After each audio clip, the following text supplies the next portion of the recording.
L'Association Personnes handicapées, l'Éveil des Basques, c'est un organisme à but non lucratif qui a été créé officiellement en 1979, mais les débuts datent de 1978, alors qu'une dizaine de personnes handicapées et ou conjoints ont commencé à se rencontrer pour échanger sur leur vécu, sur les problématiques qu'elles vivaient et sur leur volonté, en tout cas leur désir d'améliorer ce vécu-là. Les gens, à ce moment-là, ont organisé des rencontres sociales pour souligner différents événements, que ce soit la fête de Noël, etc.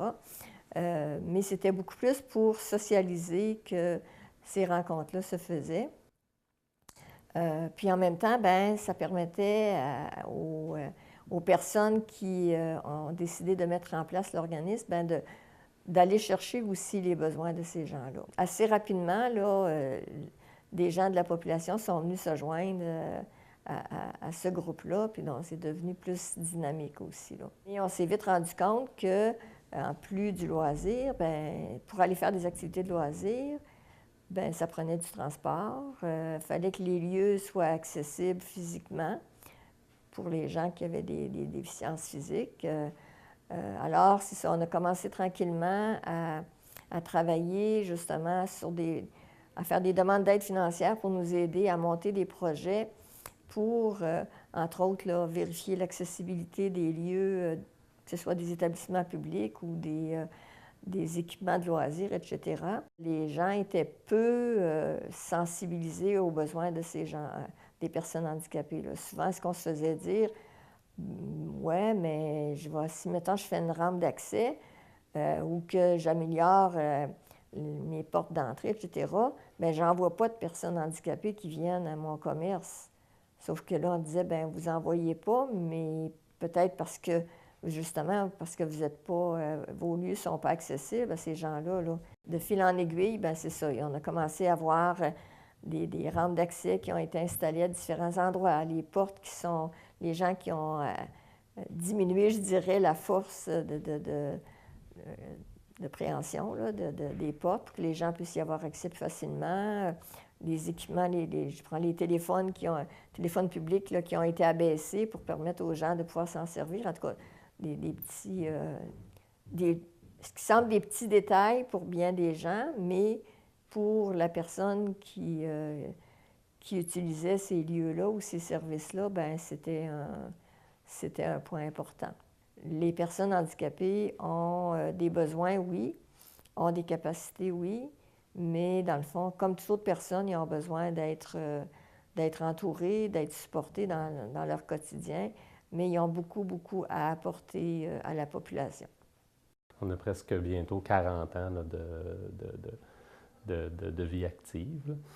Donc, l'association a été mise sur pied pour regrouper les gens, faire en sorte qu'il y ait un regroupement commun, puis promouvoir les droits, les intérêts des personnes handicapées. On a aussi, au travers de ça, acquis d'autres services, donc des services de transport adaptés, mandataires pour la Société d'assurance automobile du Québec. On a aussi le transport collectif qui s'est joint à nos activités, puis en plus, on fait plusieurs démarches là, et autres activités auprès de nos membres. Donc, on a une bonne association qui est active là, dans le milieu. L'éveil, au cours des années, a beaucoup collaboré avec la commission scolaire du Fleuve et des Lacs pour offrir des activités aux personnes handicapées à nos membres, pour permettre l'intégration sociale des gens.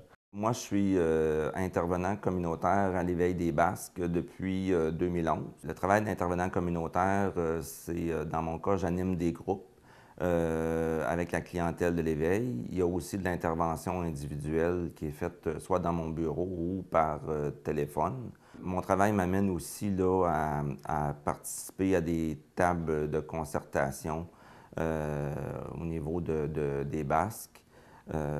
Et aussi des fois là, à rencontrer des personnes qui veulent rendre leur endroit accessible, là, donner un peu des façons de faire. Je ne suis pas le seul intervenant communautaire au niveau de l'éveil. Il y a Marie-Ève Ouellette aussi qui qui est intervenante communautaire, donc on est deux à ce niveau-là.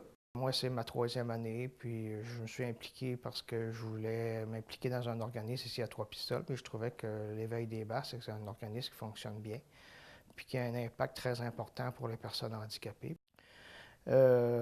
Conseil d'administration, c'est bien important au sein d'un organisme communautaire. Les membres sont élus à l'Assemblée générale annuelle, qui a lieu en général au début de mai. Les gens reçoivent une petite formation là, pour s'intégrer au conseil d'administration. Au sein du conseil d'administration, je suis trésorier. Ça veut dire que, entre autres, je signe les chèques. Je suis parti pour un rayon de partage à l'éveil une fois par 15 jours. C'est avec Denis Lévesque. On se rencontre, peut-être on est entre 7 et 12, dépendant du monde qui vient.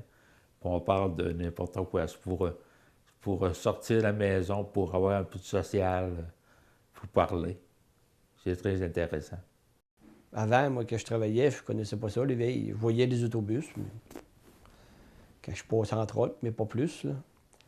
Et là, je sais à quoi ça sert d'aplomb. C'est très utile pour plein de monde. Il touche à tout.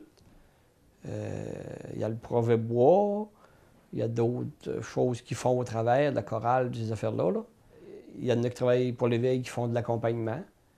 Si, mettons, on va aller faire des commissions, là, magasiner, bien là, on a quelqu'un qui peut venir avec nous autres pour ne pas nous laisser tout seuls. Bon, moi, je ne vois pas très clair, là, fait que ça fait bien. Là. Je dirais malheureusement que c'est très méconnu. Parce que la majorité du monde, malheureusement, ne connaissent pas ça. Comme moi, je ne connaissais pas ça avant. Quand tu n'en as pas besoin, des fois, tu ne cherches pas à creuser, là, mais ils ont vraiment leur place.